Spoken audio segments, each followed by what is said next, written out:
The last message my uncle ever sent me arrived at 2:17 in the morning. It wasn't a text. It wasn't even addressed to me.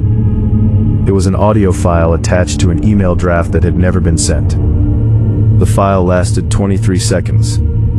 For the first 20, there was only static. Then my Uncle Arthur whispered 3 words. The stars listen.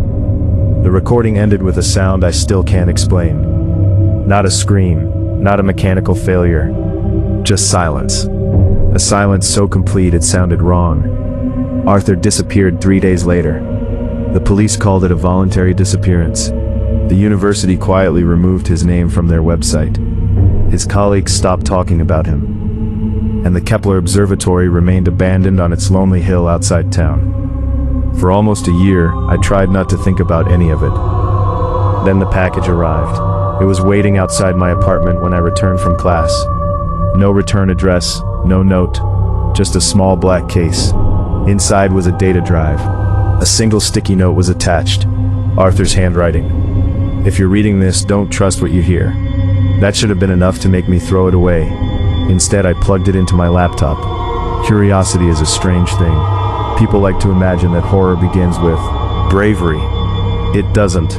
It begins with curiosity. The drive contained hundreds of files. Most were corrupted.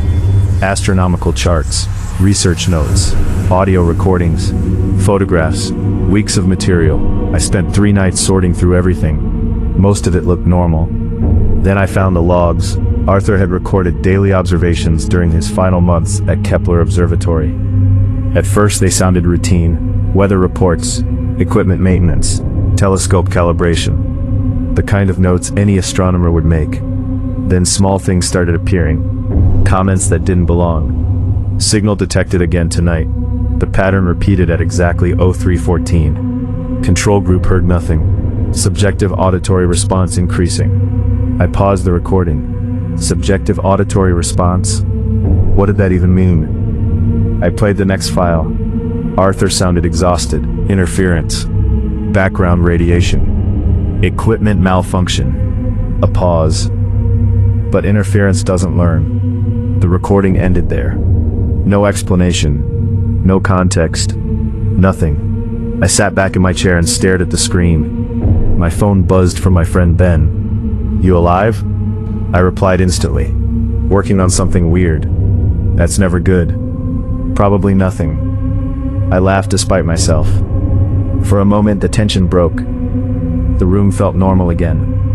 Then my laptop speakers emitted a brief burst of static. I jumped. The noise lasted less than a second. When I checked the recording timeline, it wasn't part of the file. I told myself it was a speaker issue. I wanted it to be a speaker issue. The next evening, Ben came over. I showed him the recordings. He listened to several while scrolling through his phone. You know what this sounds like? What? A guy who needed sleep. That's your scientific opinion? Absolutely. He grinned. I rolled my eyes. But honestly, his explanation made sense. Stress could explain a lot. Paranoia could explain even more. Then Ben paused. Wait. What? He rewound the recording, a section near the end. Static. Breathing. Arthur speaking quietly. I can hear it behind the signal. Ben frowned. Hear what? We listened again. Nothing. Just static. Ben shrugged. Never mind. But he didn't sound convinced. That night I found the final folder. Kepler Master Archive. Inside were star charts, hundreds of them, each marked with dates. At first glance they looked identical. Then I noticed something strange. The stars weren't staying in the same positions. Not exactly. The differences were tiny, impossible to notice casually, but they were there, as if the constellations were slowly rearranging themselves. I spent hours comparing images. The more I checked, the worse it became. The changes weren't random. They were forming something, a pattern. I couldn't see the full shape. But it was there. Waiting. At 1:43 a.m. I found Arthur's final journal entry. No audio.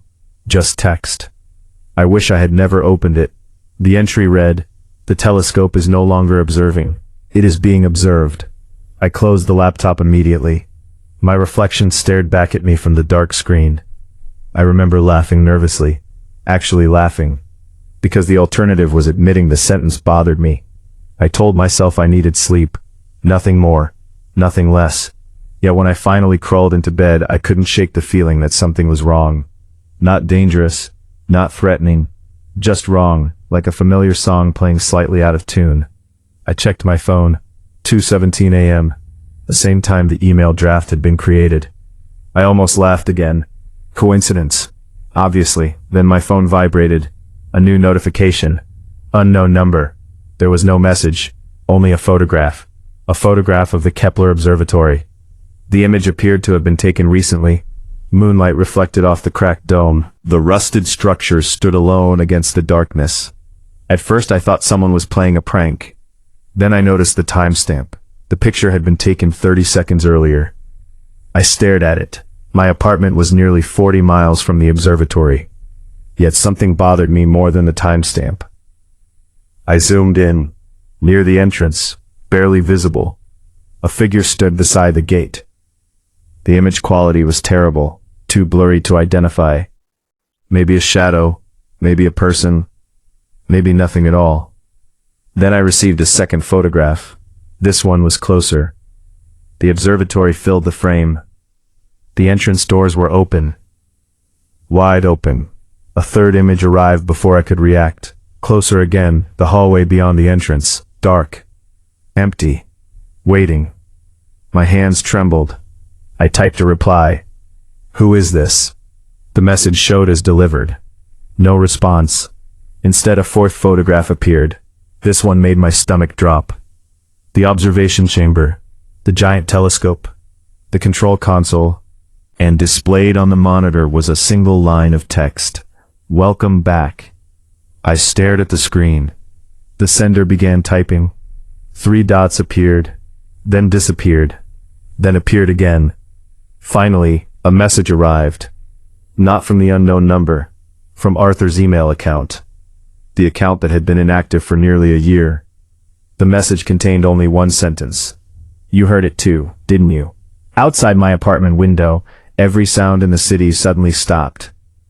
No traffic, no voices, no distant sirens, nothing, only silence, and beneath that silence, something humming.